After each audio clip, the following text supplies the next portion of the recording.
The emergency klaxon split the silence aboard the Razakan warship Bloodclaw, sending every crew member to their designated positions. Every crew member except 3. Commander Threxus stormed through the lower decks, her razor-sharp talons leaving scratches on the metal walls. The Razakan were apex predators from a death world, standing nearly 3 meters tall with obsidian scales and teeth designed to crush bone. They did not tolerate disobedience. They especially did not tolerate cubs who skipped mandatory safety drills. 16, 17, 18, she growled, counting the juveniles in the training bay. Her amber eyes blazed. Where are Kresh, Vex, and Zara? The young Razakan lowered their heads, refusing to meet her gaze. A sign of submission. A sign they knew exactly where the missing 3 were. For levels down, in the maintenance shaft near the human liaison quarters, 3 small Razakan cubs struggled with an object that seemed impossibly large for their combined strength. Stop pulling, Kresh hissed, her developing fangs barely visible. You're going to tear it. It's heavier than a battle mech, Vex groaned, his claws scrabbling for purchase on the smooth fabric. What does the human keep inside this thing?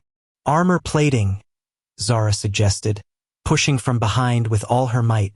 I heard humans are fragile. They must need protection. The object was a simple canvas tote bag, faded blue with coffee stains and frayed handles. It belonged to Lieutenant Ava Morrison, the human serving as cultural liaison aboard the Bloodclaw.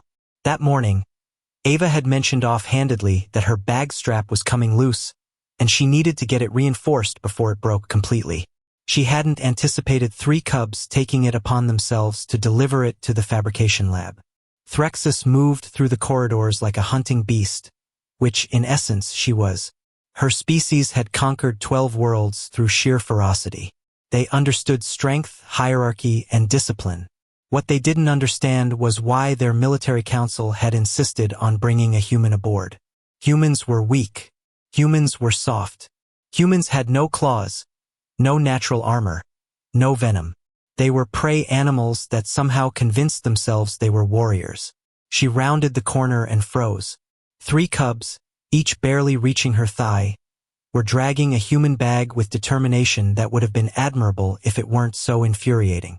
Explain, Threxus said, her voice dropping to a deadly whisper. Now. 3 small heads snapped up. 3 tails went rigid with fear. Commander Threxus, Kresh stammered. We were helping. The human needed assistance, Vex added desperately.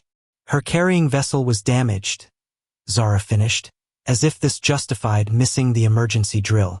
Threxus's claws extended involuntarily.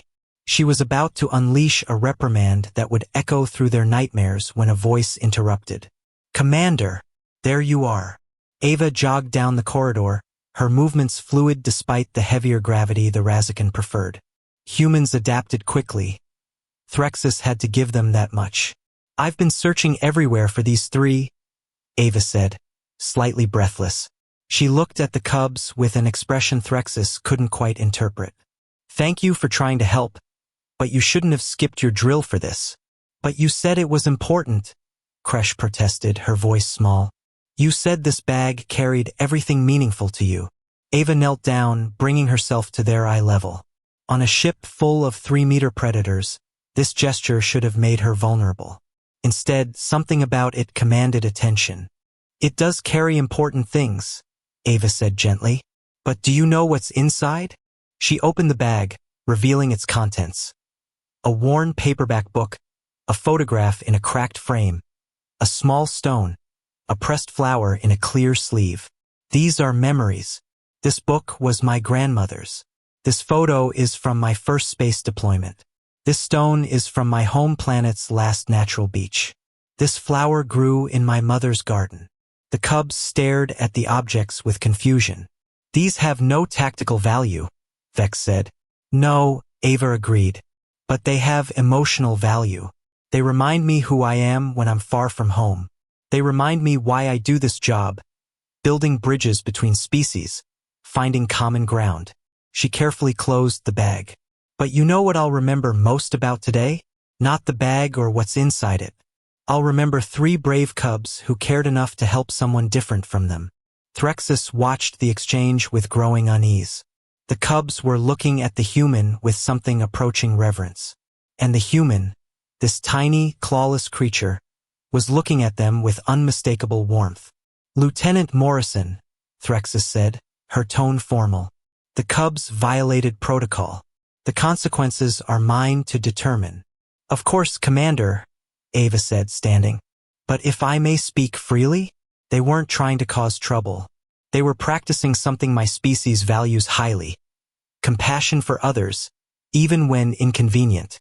The word compassion didn't translate well into Razakan.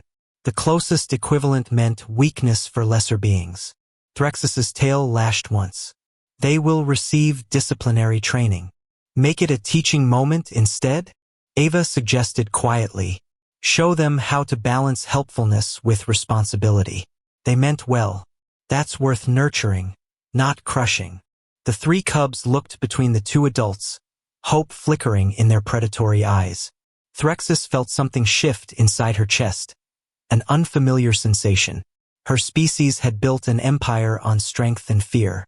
But standing here, watching a human defend three cubs who weren't even her species, Threxus understood something the briefings had never mentioned. Humans weren't dangerous because of weapons or technology. They were dangerous because they made you care. They made you want to protect what they valued. They made you believe that strength could coexist with softness. "One warning," Threxus said finally. "Next time, check the schedule first." The cubs erupted in grateful chirps, a sound Razakan young made when deeply pleased. They swarmed around Ava's legs, and the human laughed. A sound like musical chimes that shouldn't have worked in a warship corridor but somehow did. As Threxus escorted the cubs back to the training bay, she glanced back at Ava, who was shouldering her worn bag with a smile. Perhaps humans were prey animals. But they were prey animals who had figured out how to weaponize love itself. And somehow, as three small predators chattered excitedly about helping the nice human, again, Threxus realized that made humans the most formidable species in the known galaxy.